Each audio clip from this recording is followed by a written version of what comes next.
Actually ഈ പടത്തെ പറ്റി പറയുകയാണെങ്കിൽ തന്നെ എനിക്ക് അത്ര നെഗറ്റീവായിട്ടൊന്നും തോന്നിയില്ല. കാരണം സിനിമയായിട്ട് കാണുക. ഫസ്റ്റ് ഓഫ് ഓൾ ഈ ഹേറ്റേഴ്സ് പറയുന്ന വേറൊന്നുമല്ല. സുരേഷ് ഗോപി മറ്റു നടന്മാരുടെ കാര്യം എനിക്കറിയില്ല. സുരേഷ് ഗോപിയെ സംബന്ധിച്ചോളം പുള്ളി ഓപ്പൺ മൈൻഡഡ് ആണ്. പുള്ളിക്ക് എന്ത് പറയണമെങ്കിൽ സ്വന്തം പാർട്ടി ആണെങ്കിലും മറ്റേ പാർട്ടി ആണെങ്കിലും പറയണമെങ്കിൽ സിനിമയിലൂടെ രാഷ്ട്രീയം പറയേണ്ട ഗതി കേട്ട് സുരേഷ് ഗോപിക്ക് വന്നിട്ടില്ല. അതുകൊണ്ട് ഇതൊരു സിനിമയായിട്ട് കണ്ടാൽ മതി. പടത്തെ പറ്റി പറയുകയാണെങ്കിൽ ഫസ്റ്റ് അത് ഭയങ്കര ത്രില്ലിംഗ് ആണ്. നമ്മൾ എന്താണ് ആ സിറ്റുവേഷൻ എങ്കിൽ അതിലേക്ക് എങ്ങനെ എത്തി എന്നുള്ളത് ആ ഒരു ക്യൂരിയോസിറ്റി കൊണ്ട് പടം നിർത്തുന്നുണ്ട്. സെക്കൻഡ് ഹാഫിലേക്ക് വരുമ്പം അത് റിവീൽ ചെയ്തെന്നാണ് കാണിക്കുന്നത്. പക്ഷേ കുറച്ച് എടുത്ത് ചില പോരായ്മകൾ എടുത്ത് തോന്നിയത് വേറെ ഒന്നുമില്ല. കുറച്ച് ആർട്ടിസ്റ്റുകളുടെ പെർഫോമൻസിൽ കൺസിസ്റ്റൻസി ഫീൽ ചെയ്തില്ല. അപ്പോൾ അതൊന്നും ബെറ്റർ ആക്കാമായിരുന്നു തോന്നി. പിന്നെ എന്താണ് പാട്ടൊക്കെ കൊള്ളാം. പക്ഷേ ഒന്നിനും സ്ഥലങ്ങളിൽ ഈ BGM പാട്ടെല്ലാം കൊള്ളാം. BGM ഒന്നിനും സ്ഥലങ്ങളിൽ ചെറിയൊരു ഇതായിട്ടുണ്ട്. പക്ഷേ പടം ഓവറോൾ എങ്ങനെയുണ്ടെന്ന് വെച്ചാൽ നന്നായിട്ടുണ്ട്. ആ JSK ഈ വിവാദം പടത്തിന് ഗുണം ചെയ്തതെന്ന് ചോദിച്ചാൽ എൻ്റെ അഭിപ്രായത്തിൽ ഗുണം ചെയ്യുമെന്നാണ് പറയുന്നത്. പിന്നെ പേഴ്സണലി പറയാനുള്ളത് ആ മ്യൂട്ട് ചെയ്യേണ്ടത് ആവശ്യമുണ്ടായിരുന്നില്ല. കാരണം ആ മ്യൂട്ട് ചെയ്യാതെ ചെയ്തിരുന്നെങ്കിൽ അത് കുറച്ചും കൂടെ പഞ്ചായണെന്ന് തോന്നി. എന്തായാലും നിങ്ങളൊരു നിയമ വിദ്യാർത്ഥിയോ അല്ലെങ്കിൽ ഈ കേരളത്തിൽ ജീവിക്കുന്ന ഒരാളാണെങ്കിൽ ഈ സിനിമയിൽ പറയുന്ന ഓരോ ഇൻസിഡൻസും നടന്ന സംഭവങ്ങളാണ്, ജാനകിയുടെ കേസ് ഉൾപ്പെടെ. അപ്പോൾ അത് നടന്ന സംഭവങ്ങൾ തുറന്ന് പറയുമ്പോൾ എന്തായാലും അതിനൊരു നെഗറ്റീവ് ഇതുള്ളതാണ്. ഇപ്പം സിനിമയായിട്ട് കണ്ടാൽ മതി. അതിൽ രാഷ്ട്രീയവൽക്കരിക്കാൻ നിൽക്കരുത്. അത് ഏത് സിനിമയായാലും ആരുടെ പടമാണെങ്കിൽ അങ്ങനെ കണ്ടാൽ പടം നിങ്ങൾക്ക് ഇഷ്ടപ്പെടും. അല്ലെങ്കിൽ നിങ്ങൾക്ക് ഈ പടം ഇഷ്ടപ്പെടാൻ ചാൻസ് കാണുന്നത് നമ്മൾ കണ്ടുമടുത്ത സ്റ്റോറിയാണ്. അതുകൊണ്ട് നമുക്ക് പുതുമയായിട്ട് തോന്നും. റേറ്റിനെ ബേസ് ചെയ്തുള്ള നമ്മൾ എത്ര പ്രാവശ്യം കാണുന്നത്. പിന്നെയും പിന്നെ ഈ ഇത് തന്നെ ഈ കോൺസെപ്റ്റ് തന്നെ പിന്നെ എടുത്തോണ്ട് പറഞ്ഞാൽ എന്തിനാ പിടികിട്ടും. വിവാദത്തിന്റെ ആവശ്യം ഉണ്ടായിരുന്നു.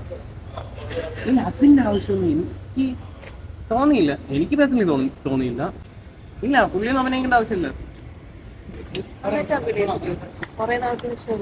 എങ്ങനെയുണ്ട് മാധവൊക്കെ?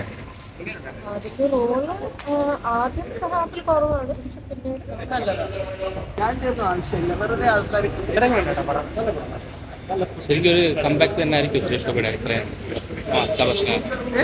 വർഷങ്ങൾക്ക് ശേഷം വീണ്ടും ഒരു പുതിയ പടം വരുമല്ലോ, കംബാക്ക് തന്നെയാണോ?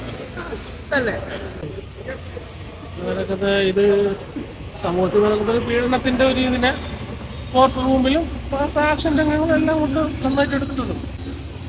അത് വലിയ ഒരു ഇമ്പാക്ട് തോന്നിയത്. എന്നാലും ബൈജു കൊള്ളായിരുന്നു.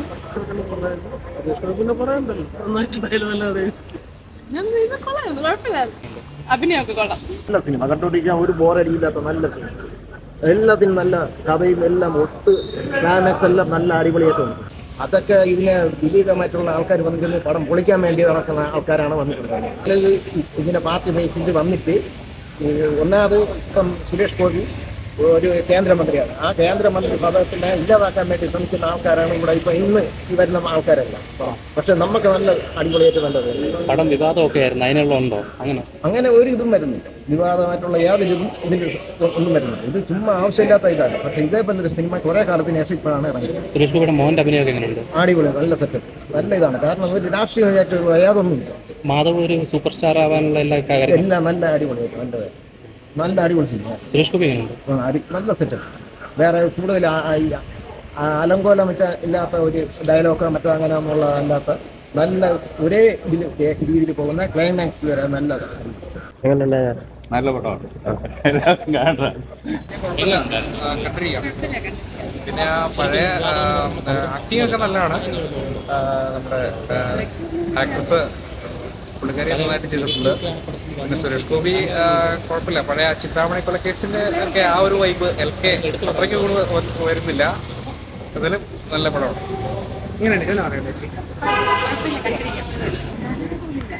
ചേച്ചി എല്ലാവരുടെ പെർഫോമൻസ് ഒക്കെ എങ്ങനെയുണ്ട്? മൊത്തത്തിൽ എങ്ങനെയുണ്ട് പടം?